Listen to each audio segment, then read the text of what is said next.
Johnson & Johnson, $155.26, down $1.84.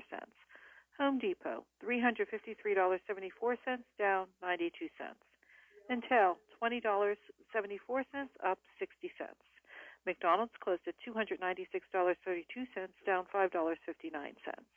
Meta Platforms, $702.12, up $19.78. PNC Financial Services, $175.15, up $1.78. Raytheon Technologies, $146.47, up 78 cents. Rockwell Automation, $324.38, up $6.53. Tesla, $329.13, up $3.82. Verizon, $42.51, down 50 cents. And Walmart closed at $94.33, down 11 cents. Recapping, the Dow Jones Industrial Average was up 317.3 points, closing at 42,515. The Nasdaq Composite was up 294.4 points, closing at 19,701. And the S&P 500 index was up 54.8 points, closing at 6,032.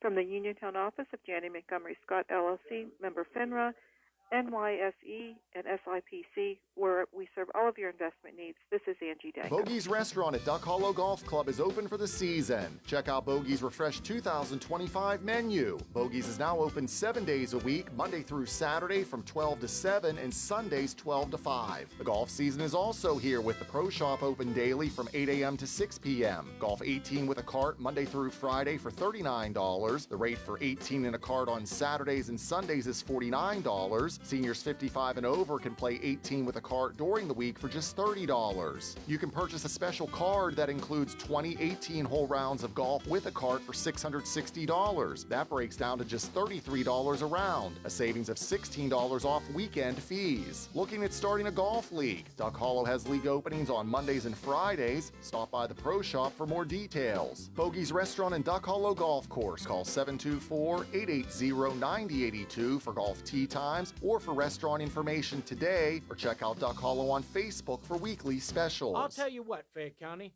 it's our time to stand up and take back our county and our country. The establishment elite, the career politicians, the swamp creatures in both parties, they have spent decades selling us out, making deals that benefit themselves and their donors, while the hardworking people of Fayette County and across America get left behind. They tell us to sit down, shut up, let them run things. They tell us, trust the system.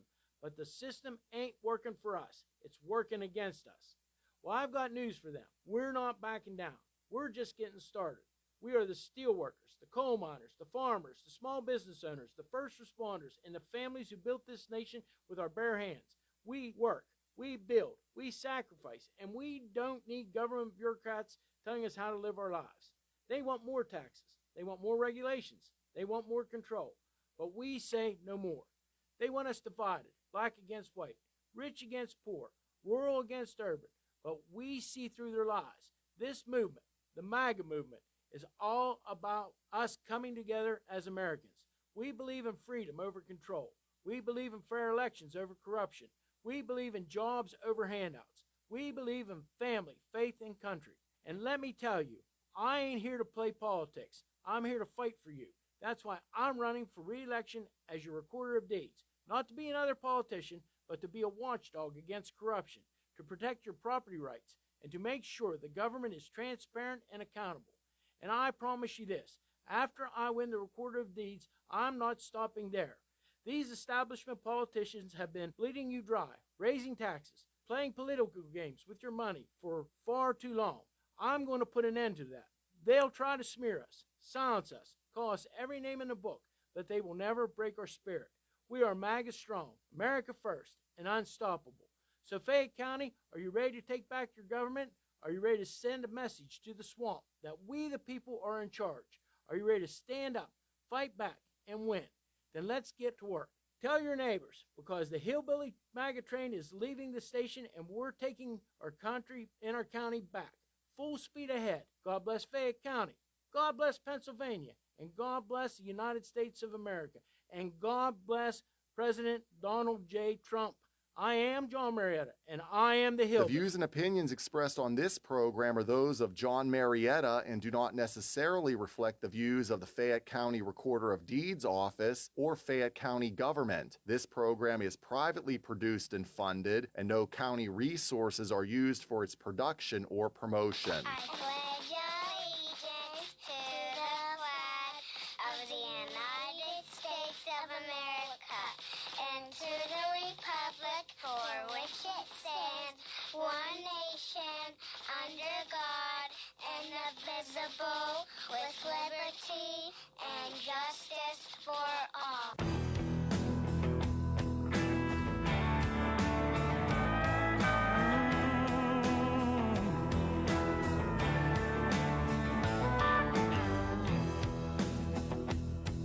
This land of ours is under attack. The time has come, we're gonna take it back. Just wait and see.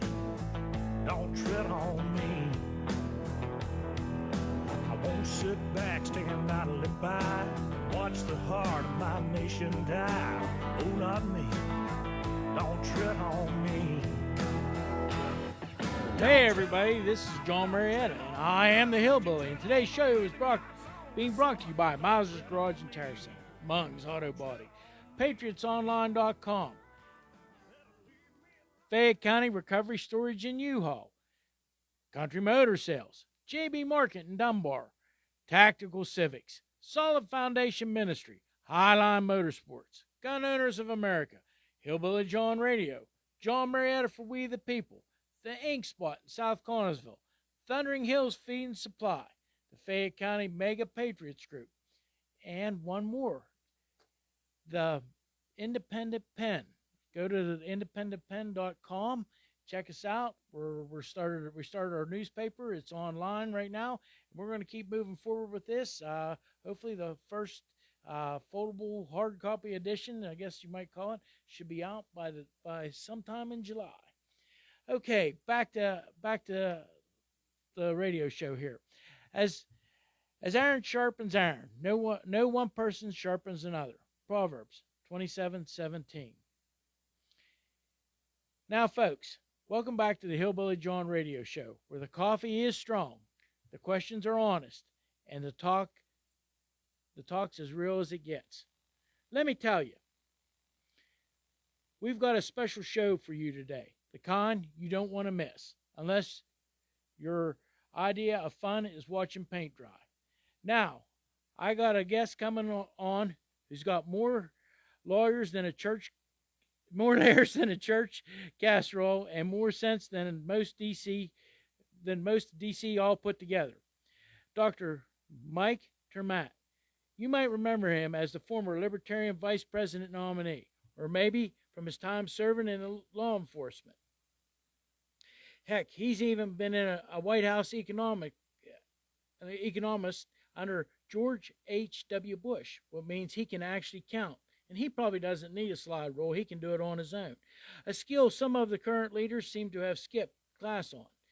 These days, Mike's teamed up with folks like me in the Republican Liberty Caucus, fighting for freedom, financial sanity, and that dusty old thing called the Constitution. I should probably say that one more time. Fighting for that dusty old thing called the Constitution. So if you're tired of feeling like your government's got the common sense of a soup sandwich, if you believe your wallet's not Washington's piggy bank, and you're ready for a conversation that's going to mix liberty, law, and logic, then grab your boots and settle in.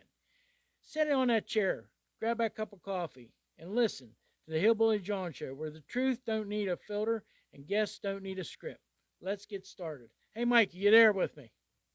I am. It's a great joy to be with you, John. Thanks for letting me join you today. Congratulations on your primary victory. The people of Fayette County are lucky to have you, and I'm ever so grateful to be able to support you.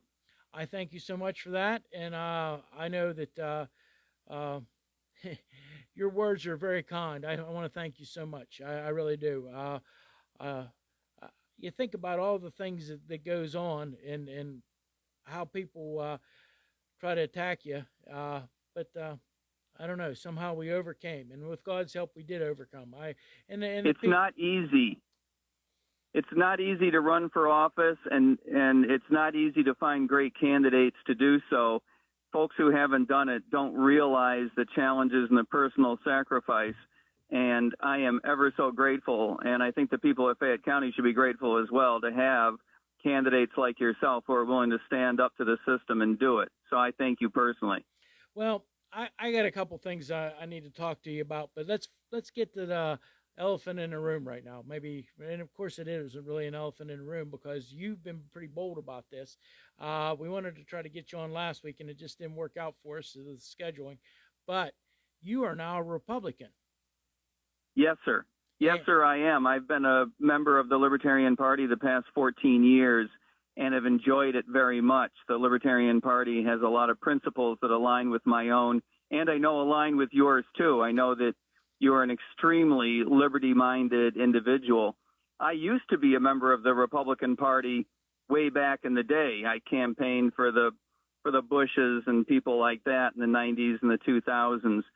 And joined the Libertarian Party around the time that I became a police officer as a second career. But I do believe, John, that it's time for us to do whatever it takes to make sure that the Republican Party stays on a strong footing, that we support the principles that make President Trump an effective leader and support the principles that I personally believe will make sure that the elements of his agenda that we consider so important are sustainable into the future. The reason that we're engaged in this fight is because once President Trump leaves, we need to make sure that the American government, the Republican Party, our democracy writ large stays on the right track. And I think that that's going to be a battle for the ages, and it's coming fast. Now, as where you're at right now with your political things, I know you live in Virginia. Is that correct? It is. My wife and I, we live in Eastern Virginia, out in the middle of nowhere, as you might say, and it's wonderful. Okay, out in the middle of nowhere in Eastern Virginia. Well, that could be, actually, a lot of people don't realize that there's Bristol, Tennessee, and Bristol, Virginia, and that kind of is out in the middle of nowhere. And I don't know if you live anywhere near close to that or not. No, you're the east part of Virginia, so you'd be out closer to the coast, I would imagine. That's right. We live on the west side of the Chesapeake, but out east, pretty far along the Potomac River, east of places like Richmond, headed out toward the water. So you get to see the sun come up every morning. we do indeed. It's marvelous, and it's a great county in which to live, where for the most part folks live on their own without the government intervening. And I you know what, I know that you've been to a lot of places, but until you see the sun come up in the Atlantic and you see it set in the Pacific, and all the different the Gulf of Alaska I've been, and all over the south, Hawaii and all them places. It's just an amazing thing, and people don't realize that. I could fly to Denver just to watch the sun go down. I mean, that's just maybe that's just me, but it's kind of neat. But anyways, we'll get off of that. It is. You're on to something. Hey, so what we got to do is we got to secure this Republican Party, because right now it's kind of like a mixed bag of, I don't know what you want to call it, but they're not doing at the state levels. They're having some problems. They want to attack candidates they don't care for. They don't want to lift up candidates we need to. And as Republicans, we're supposed to be conservative minded, and we're supposed to be fiscally responsible. So I'm thinking that we need to find some good governor candidates in the near future, and we need to keep and senators. It would be a good thing.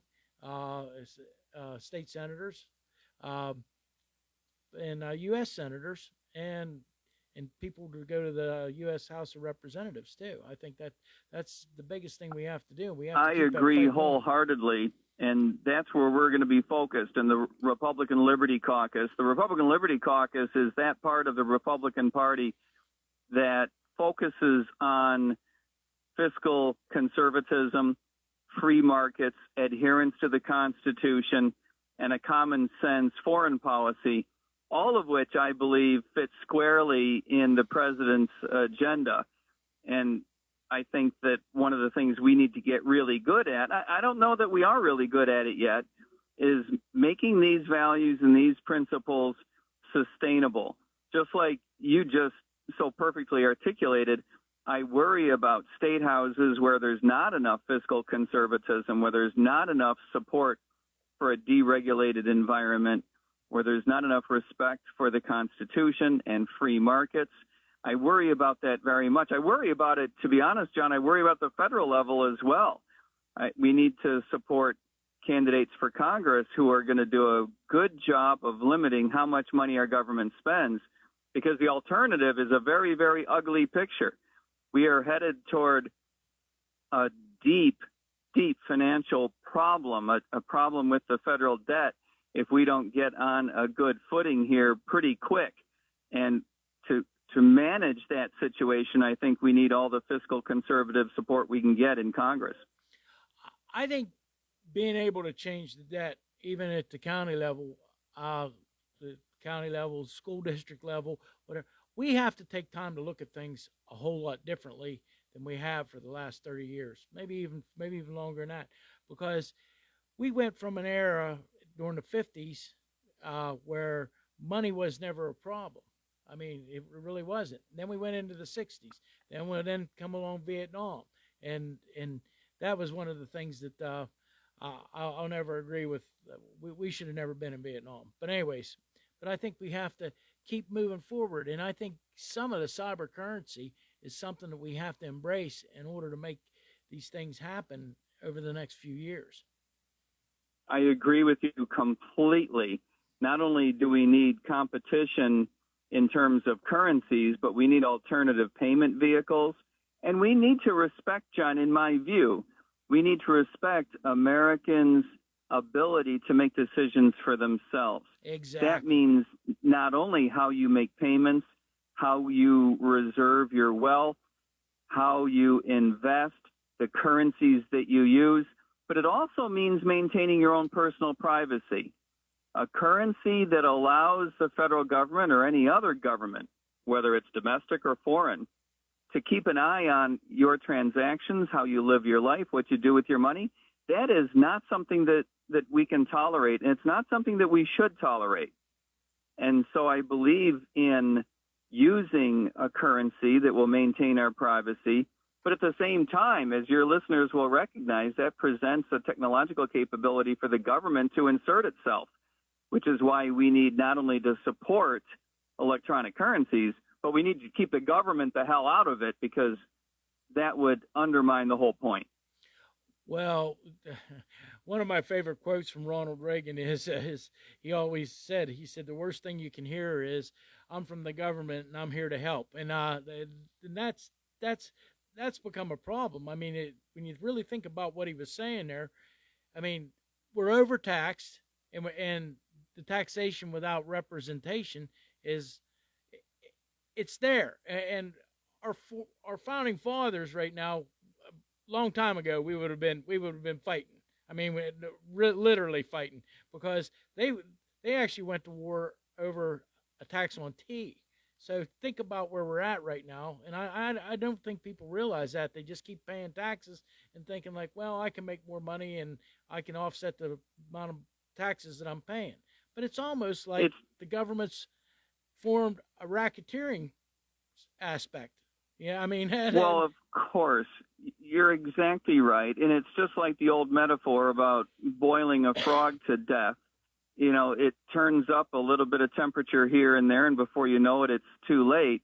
And that's exactly as the government's path to all this taxation has taken place. It's exactly the same thing. And to your point, it happens at every level. You know, the federal government will raise taxes one year, and then a different year your state raises taxes, and a different year your local municipality raises taxes. And each one says, well, I'm only doing it every third year, but every year you've got higher taxes. And it just goes and it goes and it goes. And I challenge any of your listeners to remember a time when we significantly reduced taxes. You know, that just doesn't happen. It only ratchets in one direction. See, that's my thing. I really believe that if we would cut taxes, and I don't know where we start at, but one of the things I really would like to see is I would like to start with the seniors. I mean, and cut their taxes complete. I mean, say 1 year you would do 25%, and then say from 65 to 70, you would get a 25% discount or reduce in your property taxes, and then from 70 to 73 or 2 or whatever, then you get another 25%. And but if you're 80 years old and you're paying taxes on the same property you lived on, you've bought that property how many times over the years? I mean, you're exactly right. The idea of taxing people in their 80s and 90s, I find wholly repugnant, either geared off your age or geared off of the number of years you've lived in your home, or both. There ought to be a way for those taxes to ratchet downward instead of upward. And, to your point, John, the government at so many levels taxing us is all driven by the same thing. It's all driven by the government spending too much money. Every dollar that the government spends is a dollar that you and I are eventually going to have to pay for, either in current taxes or future taxes or inflation. And this is why I spend so much time and energy talking about the fact that we need to reduce government expenditure, or else we're never going to win the tax battle. Well, the cyber currency could help us out with the inflation problem. It really could, because now you have a global, and I'm not about globalism, but you would have an ability to spend money all over the world without changing it to American currency and without the inflation, where a dollar in 85 was worth 90 cents, maybe. I don't know. You're the economist, but I mean, but now it's only worth 68 cents. I have that pretty close to being right.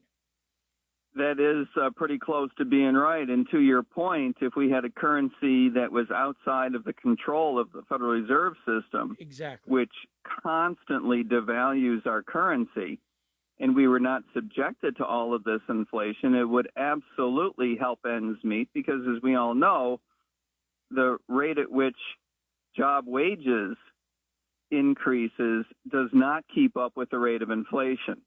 And so with all of this inflation, it just makes it more and more difficult to make ends meet.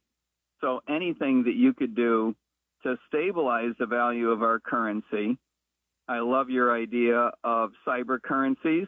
I personally love the idea of taking away so much of the Federal Reserve's power as well. I would love to pursue both of those tracks.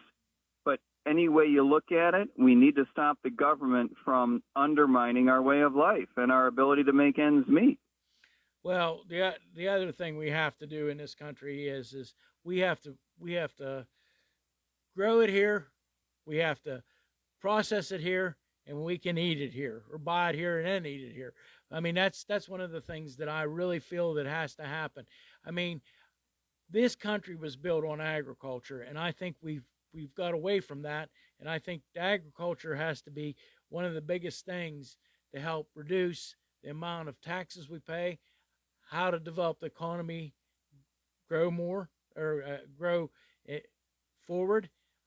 I don't know if you're understanding what I'm trying to say, but I really believe that that's what agriculture has to be a big part of it. We don't need. I hear you, and I get think it from you're Mexico or China. We can bring it. We can raise it here. And I get we can't raise all the shrimp that the United States can eat off of our coast, but there's for 90% of the things we need, we can get it right here. And we need to form.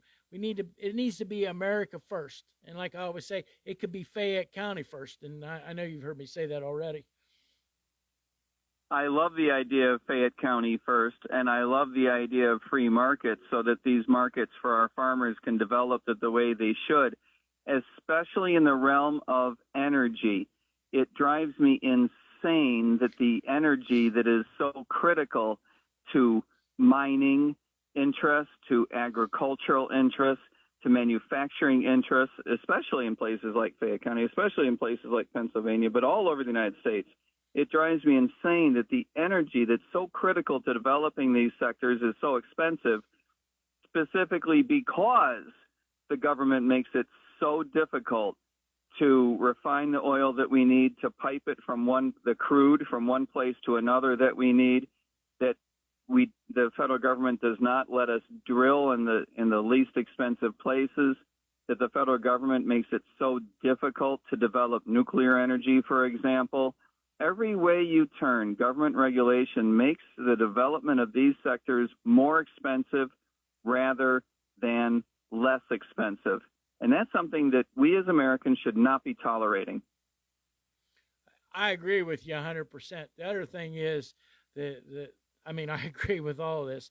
The other thing is I can't see foreign entities being allowed to own property at the rate that we're doing with the Chinese here in the United States. And hopefully we can turn that around. I think that helps our economy grow too. You're telling me that you don't trust the Communist Party of the People's Republic of China? Not. You don't trust that organization to come to Pennsylvania and play by the rules, to stop intimidating American citizens as well as foreign nationals and extorting our intellectual property? You don't trust that they're going to stop extorting technological know-how from our citizens? I can't believe you don't trust those people, John. Well, you know what? I gave them the opportunity, and I say it's time for us to take the property back and send them back to China. Well, I don't trust the People's Republic either. I think that they have become a serious problem in foreign relations and the way that they want to project their military power. And I hope that we're able to come to some agreements over the next few years. I'm optimistic that the Trump administration is going to do a good job negotiating, and I realize that that is a tall order. But we need to come to some agreements with the Chinese government to get them to behave in a way that would, sure, allow free trade, but on a much more fair basis. This idea that our universities and our high-tech companies are being extorted for their technological know-how is completely intolerable. It puts us at a disadvantage just because we're better behaved. You know, the United States has been truly a model citizen in terms of international trade, and for generations. Instead of our trading partners learning from the example, they seem to want to take advantage of it, and it bothers me as much as I know it bothers you. Well, first off, and I talked about agriculture. We can go to the steel industry next, but there's no way that we should be buying not one piece of steel from anywhere. The rails that run this country should never be coming from another. They should be made right here in the United States of America. The trains should be running on U.S. steel. We should be building them with U.S. steel. And we had a rail factory not very far from where we live that could be producing this again, and we could be putting thousands of people back to work again. Let them buy this. Let them buy it off of us. Let that happen, and let's I hear you. I was very gratified to hear of the Trump administration's support of investment into U.S. steel, because it would mean keeping those factories open, but it would also mean the injection of critical levels of capital, which could raise wages in Pennsylvania and other places around the United States. And I think that is potentially a good way to go. I think a lot of countries have major private sector investors who would be interested in investing in the United States, which would, in the long run, increase wages here. If we would lead a more deregulated environment, led a free market economy, the kind that private sector investors around the world would like to invest in. This is something that we have been good at in the past, just not lately. But I think we can be good at it again in the future. And I think it's critical to our leadership, which I know is so important to you, John, and to the development of our wage rate. Oh, I believe so, and I believe the union should be taking a an active part in all this. I believe they should be working with the companies because if the unions can work with the companies and the companies can work with the unions, guess what? Wages go up, benefits go up, and guess what? Production goes up, and we were able to sell more that we make from right here. That's the whole deal. And to fix this country, it has to be jobs, jobs, jobs, and I really believe that. You're absolutely right. And that is the modern view of the modern role of the union in today's corporate sector. It used to be that unions were all about extracting value from the company without a long-run view. And to be fair, it used to be the corporate view of, squashing down wages and undermining the way of life of workers in too many cases. And the modern view is a much more collaborative, much more cooperative relationship between business and union. And I believe that is the way of the future. Not as large a proportion of the United States is unionized, of course, as it was, but it may well be that that trend reverses as unions figure out ways to add value that they haven't been in the past. For example, in healthcare and improving the workplace environment and safety, lots of areas where unions can play a positive role. In the past, they weren't very good at that, but in the last decade, they've gotten much better. And I would be optimistic for all your union fans out there that may be listening. I was a member of a police union for many years and learned firsthand that unions done right can add a tremendous amount of value. I also learned the hard way that unionization done wrong can be a roadblock and nothing but stupidity and extra cost. So I guess it's like most things in life, done well, it can be valuable, and done poorly, it can reverse value. But I think in the future, the modern relationship between the business sector and unions can be a very bright future and a very productive relationship. I have to ask you a couple things going forward here, and maybe they're more personal than what, but do you ever anticipate running for an office again? Is that something that you might consider? That is something that I can absolutely not answer today. It's a very complicated question, as you might answer. Of all people, John, you personally know how complicated that question is. I do. I'm sure that over time, it'll once again be yes, but, I can't give an answer today. Today, our objective is to build up the Republican Liberty Caucus. We're bringing in new members every day. By the way, if any of your listeners would be interested in learning more about the Republican Liberty Caucus, they can reach out directly to me at mike@miketremont.com, and I'd be happy to have a conversation.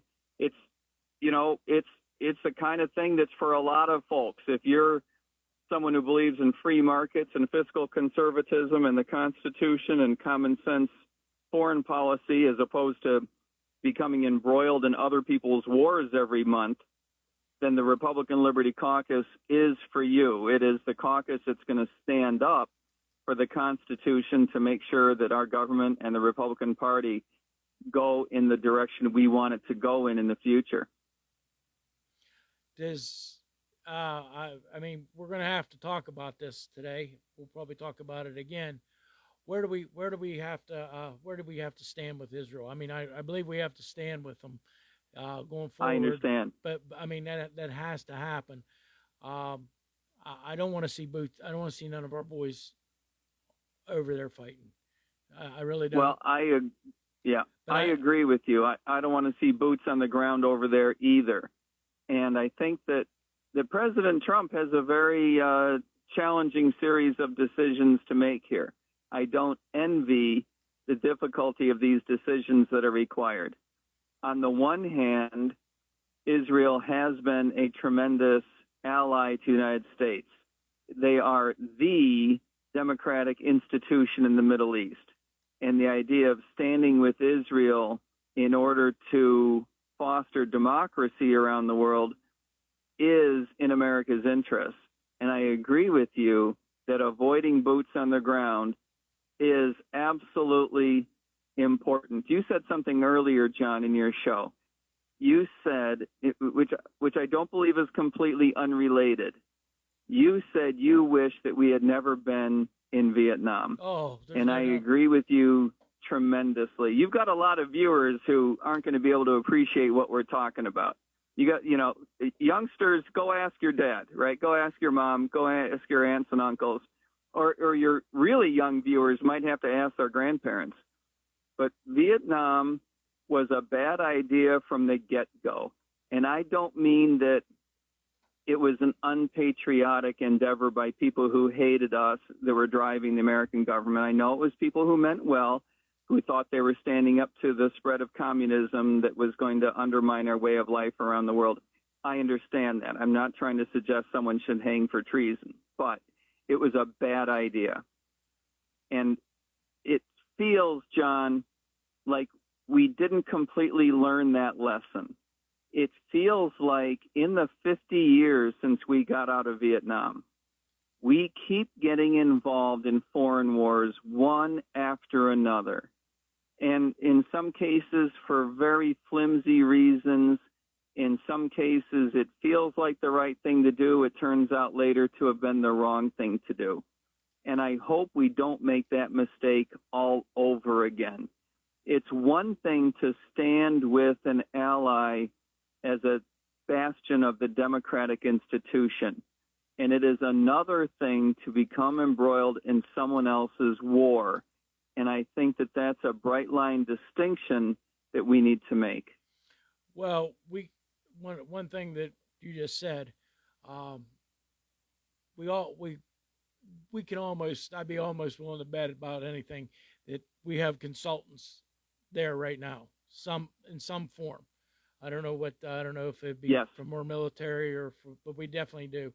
And the other thing is, I'm a student. I love history. And of course, MacArthur was one of my favorite generals. And he said it, and he tried to explain to Harry Truman that you cannot fight a limited war in Asia. He said, you'll never win one. And well, look how that turned out. And so, and it went forward. It went forward to the Vietnam War. I mean, they tried to do the same thing again, and it just didn't work out. And I mean, if you're going to, I don't want to see anybody die, first off. And I'm not a warmonger, but if David understood in the Bible that Goliath had 4 brothers besides himself. So when he went to the stream, he picked up 5 rocks because he knew what he had to do. He knew it wasn't just going to be Goliath he had to handle. So when we get involved in these things, we have to realize that it just isn't the what we're looking at. We have to look further into the future or try to figure out what we're going to do to make things happen the right way. I guess that's the best way to. Well, that's the hillbilly way of looking at it. That's an excellent way of putting it, and it does highlight the complexity that's involved. If you think you're going to get involved with just one little piece of the war here or there, you quickly find out that piece is attached to all kinds of other pieces that, maybe you didn't bargain for, right? Exactly. There's no such thing as just sticking a toe into a war. All of a sudden, you got a foot and then a leg and then your whole body involved. It's very difficult to stay out of a war once you enter it, even in a limited fashion. So I would urge the White House to stay out of it to the extent possible. Obviously, if our interests are directly attacked, that completely changes this conversation, but that hasn't happened, knock on wood, today. And I hope that the White House is able to impose on both Iranian officials and the Israeli government to come to the table, enter into a negotiation. The United States has been negotiating, obviously, with the Iranian regime now for weeks and without success. Well, will that years, go more successfully in the future? I don't know. For years, because didn't we send like several $1 billion over there right at the end of the Obama administration's rain or during right at the end. I mean, I don't know how many billions of dollars it was, but it was a significant amount, and that has got us nowhere. And as all that has done was enabled them to buy from other countries.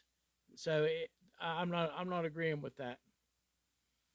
Not at all. Yeah, it was a very difficult situation. It was not a very good agreement. The Obama administration believed it was as good as they can get, and maybe it is. Maybe it is as good as they can get, but that doesn't make it any less crappy. It was a very difficult situation, and I think most experts looking at the situation believe that the Iranians were, whether as a matter of lying to us or just finding ways of getting around the agreement, or the agreement didn't hold them back in the first place, for whatever reason, the Iranians were able to get closer and closer and closer to being able to develop a nuclear weapon, not just nuclear power. And so I think everyone understands why the Israeli government was so nervous about the Iranians getting close. And I understand, too, that we are very, very nervous that the Israeli government may have pulled the trigger because they were uncomfortable with the way negotiations were going between the United States and Iran. The Israeli government was not directly involved in that, and they may have felt as though negotiations were not going to go their way and leave them vulnerable in the long run and interrupted. We were aware that Trump had said some days ago that he was hopeful that the Israelis would not attack Iran. And we don't know exactly what he meant by that, and we don't know what happened in the intervening days. We do know that the White House was made aware of the attack before it happened.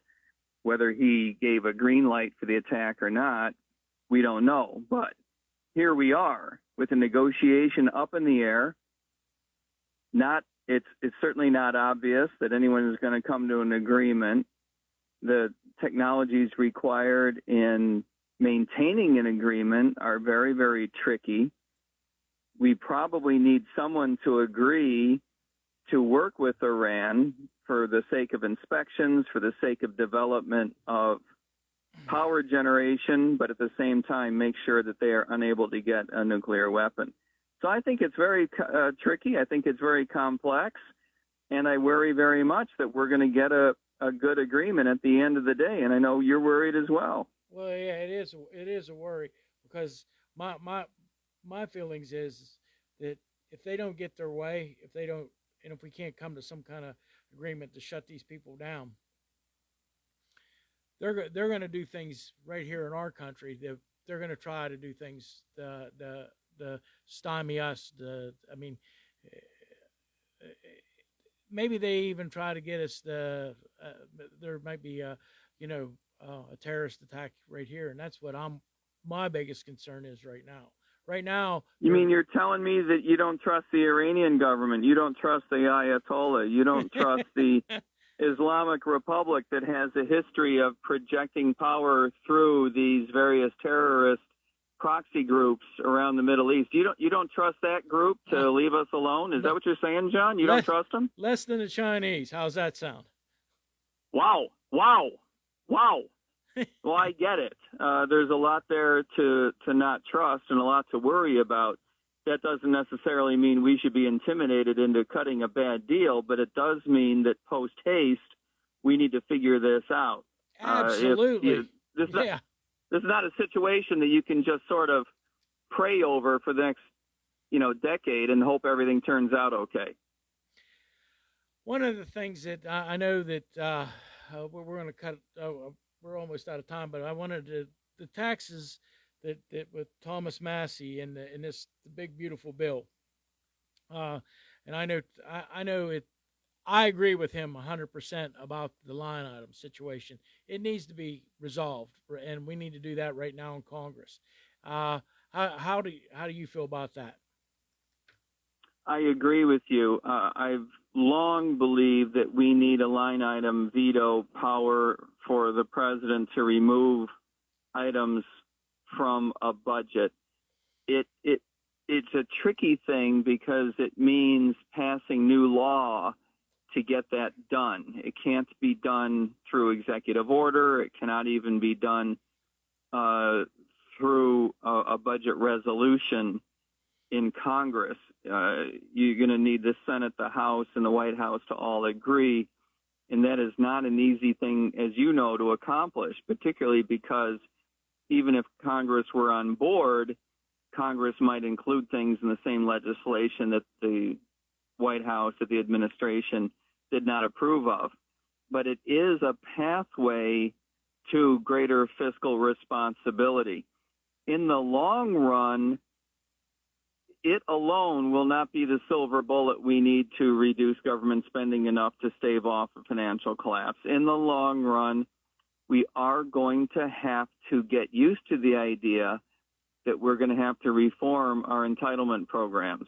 We're going to have to make changes to the amount of spending under Social Security, as well as under Medicaid and Medicare and other welfare programs. And that does not sit well with an American public that has gotten used to these programs. But the American public has also gotten used to not having a financial collapse. So we're going to have to, at some point, bite the political bullet and make the changes that we need to make. And that's not going to be easy, John. That's not easy at all. Well, Mike, I really appreciate you coming on. It was fun. It really was fun. And when two like-minded people get on the radio together, or on anything, we can sit and talk for hours. I know we can. But well, I appreciate it, John. It's always a great joy to be with you. And, you know, John, just because you and I agree, that doesn't mean we're right. But I hasten to add, just because we agree doesn't make us wrong either. Hey, well, I'll be talking to you in the near future. Thank you so much. And take care, my friends. Stay safe and keep your powder dry.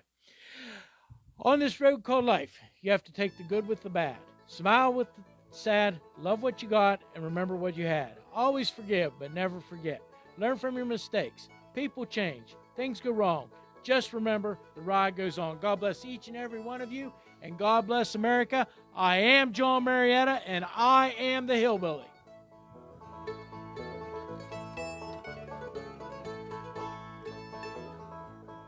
Your local station, WMBS Uniontown. This is CBS News on the Hour, sponsored by O'Reilly Auto Parts. I'm Matt Piper. Vance Belter has been charged in the shootings of 2